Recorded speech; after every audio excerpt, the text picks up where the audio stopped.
अस्सलाम वालेकुम फ्रेंड्स, आप देख रहे हैं हमारा YouTube channel Almakka tech and business hub. आज की इस वीडियो में हम आपसे शेयर करते हैं रोज़ाना की बुनियाद पे कारोबारी मार्केट से में मौसूल होती हुई अहम तरीन खबरें, दुनिया की तेज़ी से बदलती हुई इकोनॉमी और उस पर हमारा तज्जिया। इसी के साथ आपको आगाही दी जाती है कि नेक्स्ट 12 आवर तक बिटकॉइन की मुमकिन हद तक सूरत हाल क्या हो सकती है। तो दोस्तों, आज है कारोबारी हफ्ते का दूसरा दिन और यहाँ पर हमें ETF का जो वॉल्यूम है, एक तो वो गिरता हुआ दिखाई दे रहा है और दूसरी जानिब टास्क फोर्स से रिलेटेड एक बड़ी खबर जिसका मार्केट के ऊपर बेवजह नेगेटिव इम्पैक्ट देखने को मिल रहा है, लेकिन इसकी वजह बनती चली जा रही है। और अगर ये इसी तरह वजह बनती रही, मार्केट की नेक्स्ट डिप लेवल क्या होगा वो भी मैं आपके साथ शेयर करूंगा। तो दोस्तों, उसके बाद मार्केट का तजिया। ऐसे में आपने क्या करना है, वीडियो को करना है लाइक, चैनल को करना है सब्सक्राइब। अगर आप चाहते हैं कि आने वाले दिनों में आपसे हमारी किसी भी एक वीडियो का नोटिफिकेशन मिस ना हो तो बेल आइकन के बटन के साथ साथ ऑल के बटन को भी क्लिक कर दीजिएगा। तो दोस्तों, यहाँ पर obviously it's very very obvious के कैपिटलाइजेशन में बड़ी कमी हो गई है। इसको डिस्कस करना भी फजूल है और इससे अच्छी बात यह है कि फिर से एक मर्तबा मार्केट ने उन व्यूवर्स को डिप प्रोवाइड किया जो डिप में बाइंग करना चाहते थे। एनीवे दोस्तों, यहाँ पर डोमिनेंस फिर से स्ट्रॉन्ग होना शुरू हो गया है। BTC डोमिनेंस 60% को क्रॉस कर गया है और आल्ट कॉइन की यहाँ पर जो मेन शामत आई है उसकी वजह डोमिनेंस बन के सामने आ रहा है। इसके बाद आप देख रहे हैं कि कहीं भी अगर आप जाके ब्राउजिंग करते हैं कि ये क्रैश क्यों हमें देखने को मिल रहा है, why crypto market crash today, जहाँ पे भी आप जाकर लिखेंगे आपको वहाँ पर एक ही खबर मिलेगी कि बिग पैनिक, बिग फेयर और बिग पता नहीं क्या क्या, बिग क्रैश वगैरह। लेकिन मैं उस खबर को यहाँ पर आपके लिए तलाश करके लाया हूँ अच्छी स्ट्रगल करने के बाद। इसके अलावा मार्केट में दोस्तों कोई खबर नहीं है, बट मैनिपुलेशन इज़ ऑन। तो लिहाजा सवाल जो दोस्तों आज का है वो भी हमारा कुछ इसी तरह का ही होगा। लेकिन पहले बढ़ते हैं आज की खबर की तरफ। एक तो दोस्तों, मैं आपको पहले ही 13 दिन से बता रहा था कि 95,000 की सपोर्ट के ऊपर नज़र रखें। 95,000 की सपोर्ट ब्रेक होने के सिवा अब हमारे पास रह कुछ नहीं गया। 3 बार ये टूट चुकी है और अंदाज़ा करें मेरा परसों का सवाल भी यही था और हमारी ऑडियंस ने जवाब भी खूब दिया था। और पिछले हफ्ते की हमारी बिटकॉइन से रिलेटेड वीडियो में मैंने आपको बता दिया था कि हमारी 93,000 से 90,000 की फर्स्ट सपोर्ट होगी और दूसरी 85,000 की। खैर, ये सारी डिस्कशन तो BTC की वीडियो के अंदर होगी, यहाँ पर हम अपना टाइम जो है सेव करेंगे। SEC task force continue meeting with the firms over crypto regulations. दोस्तों, आपको याद होगा कि चचा बाइडन ने कहा था कि मैं बाकायदा टास्क फोर्स यहाँ पर बनाऊंगा। तो दोस्तों, कितने किस्म की टास्क फोर्स बनाई गई है पहले मैं आपको ये बता दूं। देखिए guys, crypto task force meeting low, crypto task force staff meeting with the Michael Saylor, यानी कि मेमोरेंडम दोस्तों मार्केट में आया है। ये 3 से 4 चीज़ें होनी है और काफ़ी लंबी लिस्ट है। यहाँ पर कहा जा रहा है US की सिक्योरिटी एक्सचेंज कमीशन की जानिब से कि under the new leadership inauguration जब ट्रंप की हुई उसी में ही ये बात तय हो गई थी कि सबसे पहले टास्क फोर्स रखी जाएगी। ये क्या करेगी मैं आपको बताता हूँ, जिस वजह से ये मार्केट में पैनिक आया है और ये आना ही था। मैं बताता हूँ, पैनिक को कोई समझता नहीं है। पैनिक इसलिए आ रहा है दोस्तों कि यहाँ पर जो 32 से 35 हज़ार मार्केट में टोकन आ गए हैं, इसके ऊपर बाकायदा तौर पे टास्क फोर्स काम करेगी।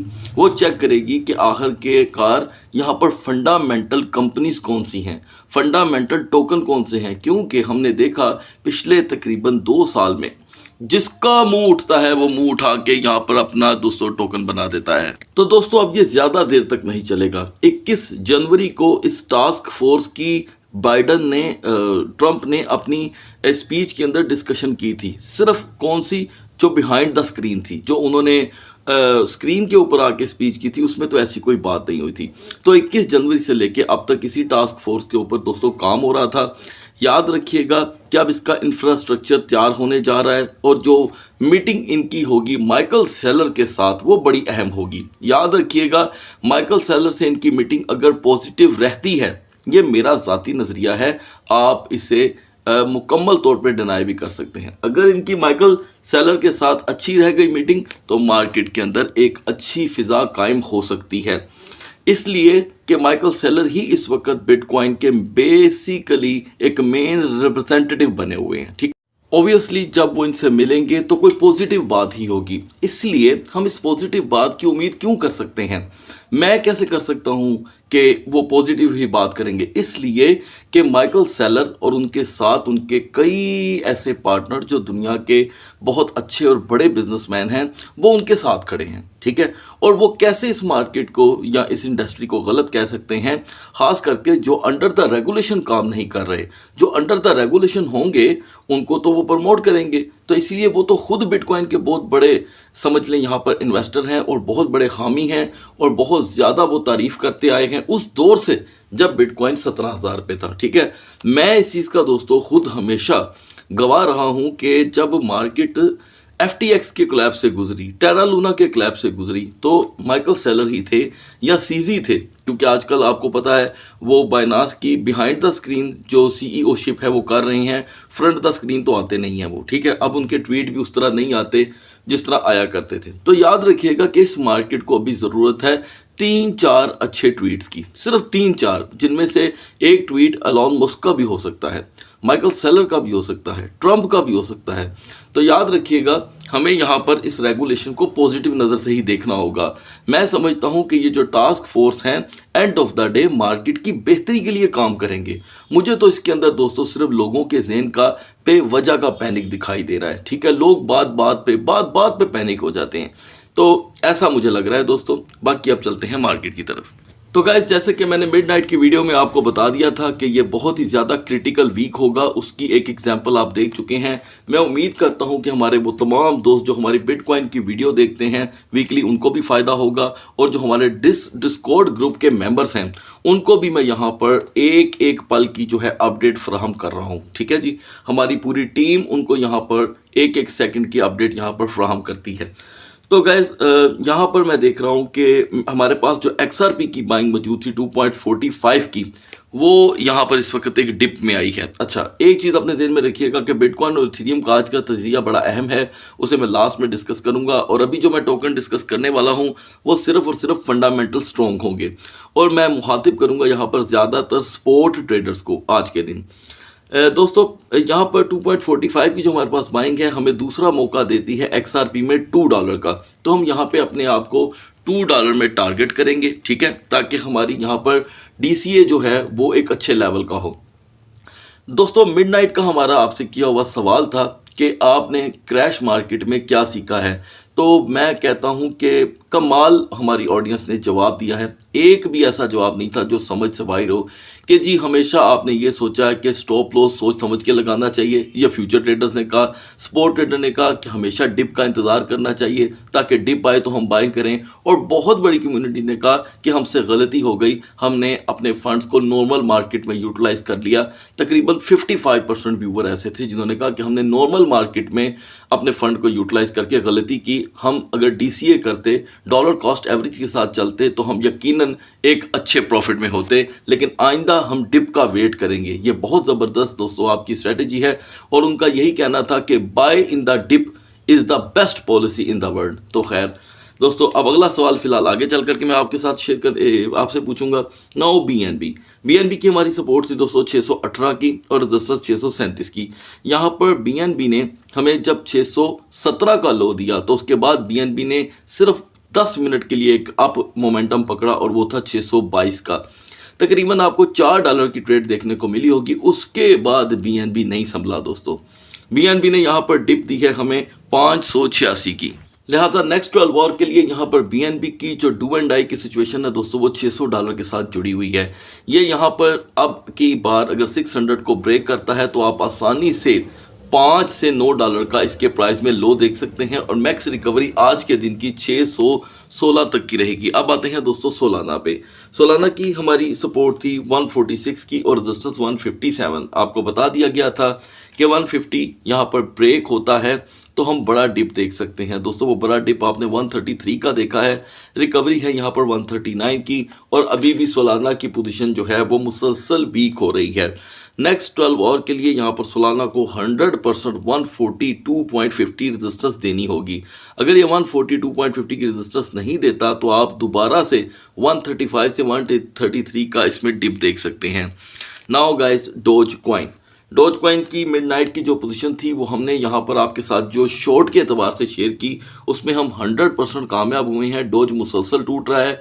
अब यहाँ पर हम इसे अगर यूज़ करेंगे तो स्पोर्ट में करेंगे, ठीक है। स्पोर्ट के लिए मैं देख रहा हूँ कि .2020 इसकी एक अच्छी सपोर्ट है, और उसके बाद अगर स्पोर्ट में ही रहते हुए हम इसे एग्जिट करते हैं तो .2090 एक बेस्ट टारगेट रहेगा।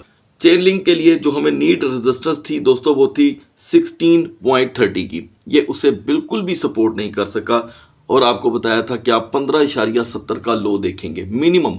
गाइस यहाँ पर बात 15 क्या, जो हमने लो देखा वो $14 का है, तो इसमें भी हमें कामयाबी रही। अभी चेन लिंक की रेजिस्टेंस जो है वो 15.10 से 15.20 की रिक्वायरमेंट है।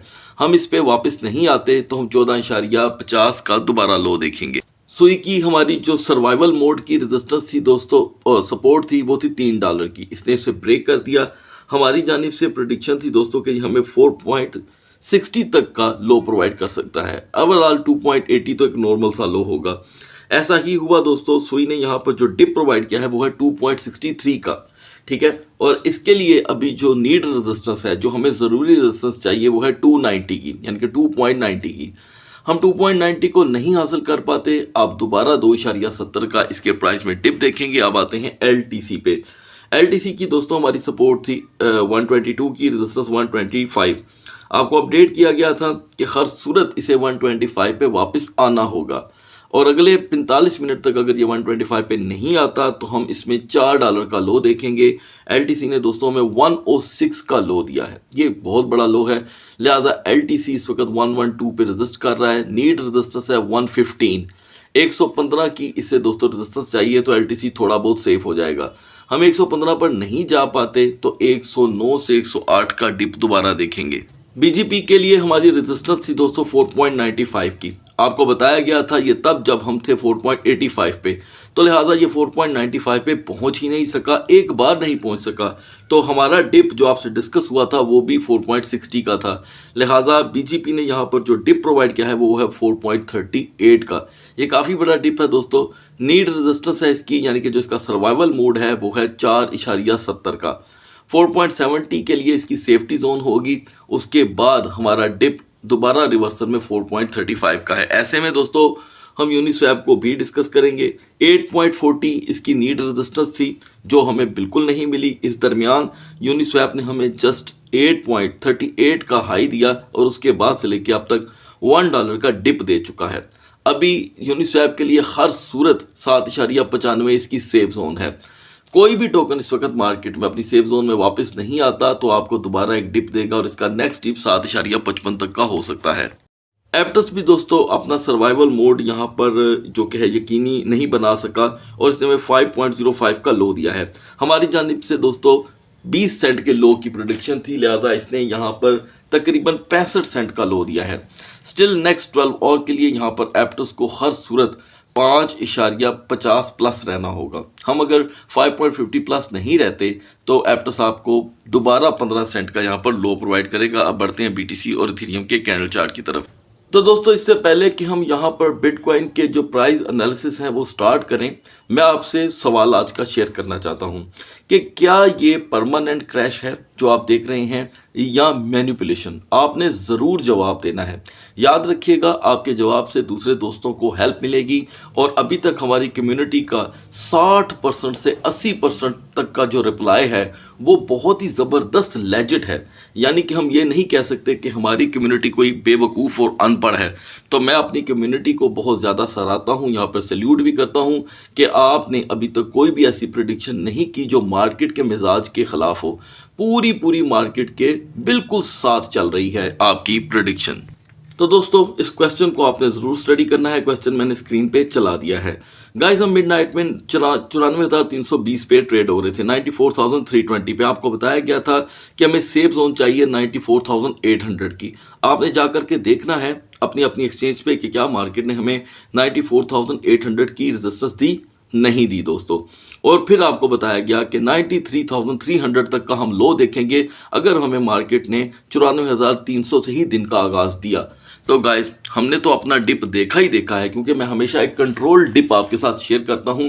यहां पर मार्केट ने टोटल क्रैश जो हमें प्रोवाइड कर दिया है वो तकरीबन $6000 का था, जिसमें से 1500 की रिकवरी हुई है। तो दोस्तों आज की फुल डे कैंडल बेरिश है, ठीक है, और ये बढ़ती चली जा रही है। बिहाइंड द स्क्रीन यहाँ पर एक सपोर्ट बनी है 89,500 पे। हम इसके ऊपर बिल्कुल भी यकीन नहीं कर सकते। मैंने कल भी आपको बताया था कि जब तक 95,000 पे 48 घंटे की सपोर्ट नहीं बनेगी हम 95 पे भी बिलीव नहीं करेंगे। अभी यहाँ पर क्या सूरत हाल है दोस्तों, सेफ जोन में आपके साथ शेयर करूंगा जिस तरह मैंने अदर टोकन की आपके साथ की है। तो दोस्तों BTC की सेफ जोन होगी 92,690, 92,690 ये इसकी सेफ जोन होगी जो इसे मजीद क्रैश से बचा लेगी। अगर हम अंडर द 90,000 रहते हैं, मुसलसल अंडर द 90,000, तो दोस्तों एक तो आल्ट कॉइन भी क्रैश होते रहेंगे और दूसरी जाने BTC अपनी पोजीशन लूज करता रहेगा। और 88,800 88,500 का दोबारा डिप देखना एक नॉर्मल सी बात होगी। और BTC से रिलेटेड आज हम दोस्तों कोई टोकन आपके साथ शेयर नहीं करेंगे। अब बढ़ते हैं इथेरियम के कैंडल चार्ट की तरफ। अगर हम यहाँ पर इथेरियम के प्राइस को देखें दोस्तों, तो इथेरियम मिडनाइट में 2650 पे था और मैंने आपको बताया था कि अगर इसने अपने दिन का आगाज 2650 से ही किया तो हम 2600 का तो नॉर्मल लो देखेंगे और 2500 तक हम जाने की यहाँ पर सलाहियत पालेंगे और ये डिप जो है इंक्रीज हो सकता है। ऐसा ही हुआ दोस्तों, मार्केट ने हमें अब तक 2318 का लो देकर 100 की रिकवरी की है। और इथेरियम के लिए यहाँ पर बैड न्यूज़ ये है दोस्तों कि इसने फाइनली अपना क्वार्टर ब्रेक कर दिया है।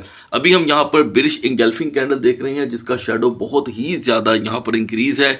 एक बिहाइंड द स्क्रीन सपोर्ट बनी है 2400 पे, जिस पे हम बिल्कुल यकीन नहीं कर सकते। इथेरियम की तो सेफ जोन दोस्तों बिल्कुल सिंपल है 2550, 2550 पे इसकी वापसी इथेरियम को कर देगी काफ़ी हद तक क्रैश होने से सेव। लेकिन मुझे नहीं लगता कि ये आज के दिन अपने क्वार्टर पे वापस आए। हो सकता है कि कोई वेल्स एंट्री ना कर दे। एनीवे यहाँ पर इसकी सेफ जोन में दोस्तों यही है। लेकिन जब तक हम 2410 2420 पे खड़े हैं इसका सर्वाइवल मूड बिल्कुल ख़तरे में है। ये आसानी से वापस अपने प्राइस पे जा सकता है, यानी कि 2310 2320 का लो एक नॉर्मल सा लो होगा। सेफ जोन और वीकर जोन दोनों में मैं आपको फ़र्क बता देता हूँ दोस्तों कि 2380 इसकी अखीर वीकर जोन होगी जो इसके आल्ट कॉइन को मजीद डिप की तरफ लेकर के जा सकती है। और आपका क्योंकि अगर तजर्बा कम है तो आप आज के दिन मार्केट से ज़रा दूरी इख्तियार करें दोस्तों। और हेल्पफुल टोकन रहेंगे यहाँ पर सुई और BGP। तीसरा कोई टोकन नहीं है दोस्तों जो इथेरियम के साथ सर्वाइव कर सके। और कुछ व्यूवर का पूछना था कि पिछला डिप इथेरियम का 2100 कुछ समथिंग का था, 2138 का, 2140 का, तो क्या ये हमें क्विक लो यहाँ पर 2000 ब्रेकेज दे सकता है? बिल्कुल दे सकता है दोस्तों, क्योंकि माजी में भी यही कुछ हुआ और अभी भी हमें टेम्पररी ये सीन देखने को मिल सकता है। सो गाइस अगली वीडियो तक अल्लाह हाफिज़।